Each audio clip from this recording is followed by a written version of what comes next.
Anda mengatakan Pak mati itu sakit. Apa yang Anda rasakan waktu itu?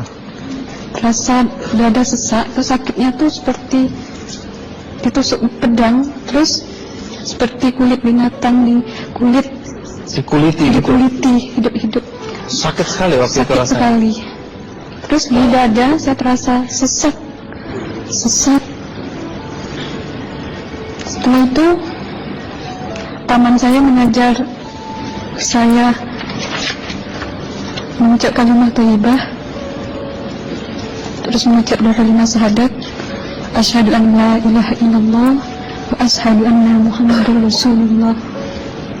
Apa betul waktu roh Anda itu dicabut dari kaki gitu, Ya. Anda bisa melihat jasad Anda? Sempat saya melihat jasad saya pada waktu itu, tapi sebentar. Setelah itu saya dibawa pergi oleh 2 orang malaikat ini. Oh.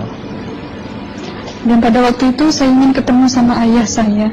Kebetulan ayah saya sudah meninggal. Dan suatu ayah saya meninggal, dia berusia 55 tahun. Setelah saya ketemu di sana, dia tuh berusia muda. Kok muda? Berusia 17 sampai 20 saya perkira.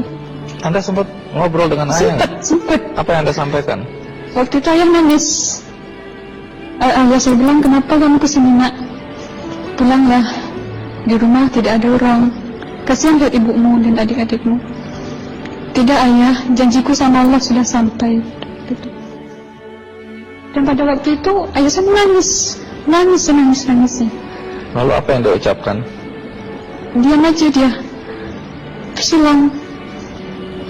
Kembali ke malaikat tadi, bentuk yang Anda lihat seperti apa malaikat ini? Dia ini laki-laki, tapi mukanya sama semua. Berapa malaikat? 2. 2. Iya. Fisiknya seperti apa? Seperti berserban, berpakaian ihram, mukanya sama. Wajahnya seperti apa? Wajahnya sulit saya gambarkan. Yang jelas dia ini sama, dua-dua itu sama rupanya. Apakah ada ucapan dari 2 sosok yang Anda anggap malaikat itu? Ada. Apa kata mereka? Waktu itu saya mengalami perjalanan spiritual. Saya disoal oleh malaikat itu dengan sebutan Ma ayyutuka, siapa Tuhanmu? Waktu itu roh saya menjawab, Tuhanku adalah Allah. Siapa pemimpinmu? Pemimpinku adalah Nabi Muhammad Sallallahu Alaihi Wasallam. Mana kiblatmu? Kiblatku adalah Ka'bah. Siapa kedua orang tuamu? Siapa saudara mara? Siapa pemimpinmu? Pemimpinku adalah Nabi Muhammad Sallallahu Alaihi Wasallam. Mana kiblatmu? Kiblatku adalah Ka'bah. Siapa kedua orang tuamu? Siapa saudara maramu? Terus saya diperjalankan. Setelah itu kedua orang malaikat ini memimpin tangan saya, tangan kiri saya, membawa saya ke satu tempat, menduduki saya di sebuah kursi. Pada waktu itu kursinya tuh empuk, mungkin 8 busanya ya, cantik.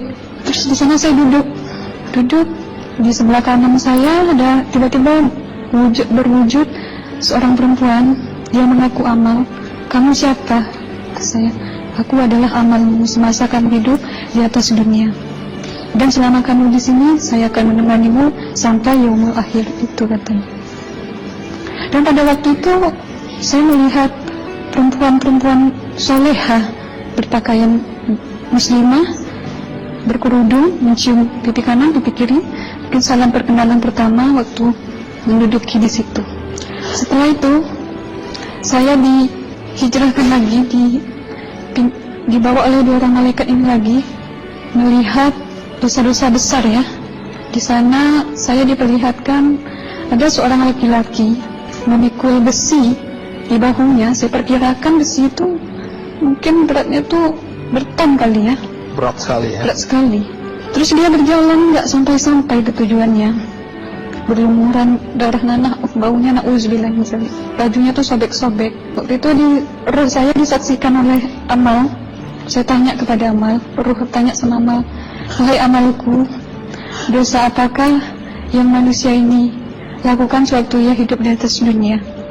Amal menjawab pada waktu itu, Suatu manusia ini di atas dunia, dia ini adalah menyantet orang, menemuh orang, sehingga dia berjalan nggak sampai yaumul akhir katanya.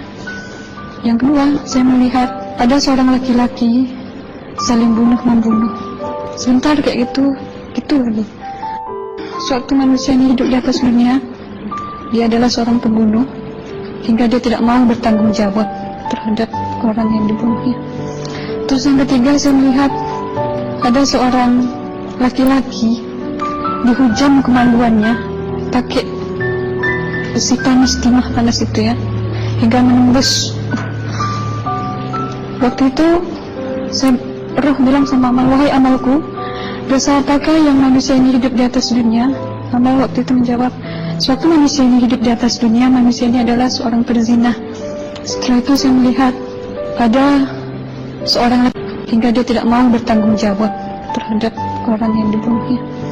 Terus yang ketiga, saya melihat ada seorang laki-laki dihujam kemaluannya pakai besi panas, timah panas itu ya, hingga menembus. Waktu itu roh bilang sama amal, wahai amalku, dosa apakah yang manusia ini hidup di atas dunia? Amal waktu itu menjawab, suatu manusia ini hidup di atas dunia, manusia ini adalah seorang perzina. Setelah itu saya melihat ada seorang laki-laki disebati oleh rotan. Rotannya itu menyebati kulitnya tuh hingga lepas daging sama kulitnya.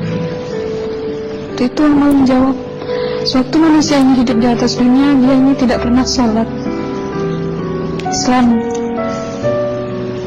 hingga waktu matinya pun dia tidak mengucap 2 kali syahadat.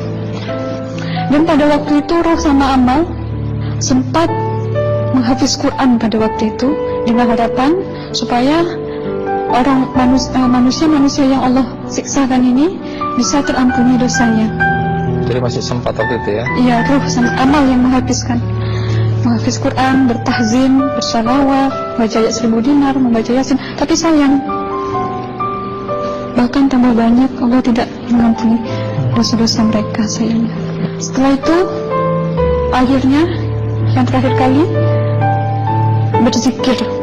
Zikir saya pada waktu itu, subhanallah, walhamdulillah, wa la ilaha illallah, wallahu akbar, la haula wa la quwwata illa billahil aliyyil azim. Sekuat-kuatnya nada saya berteriak, tiba-tiba saya merasakan detik jantung ya. Waktu itu mungkin paman saya yang menyaksikan. Itu saya koma. Disitulah saudara Anda kembali ke jasad ya? Iya, benar.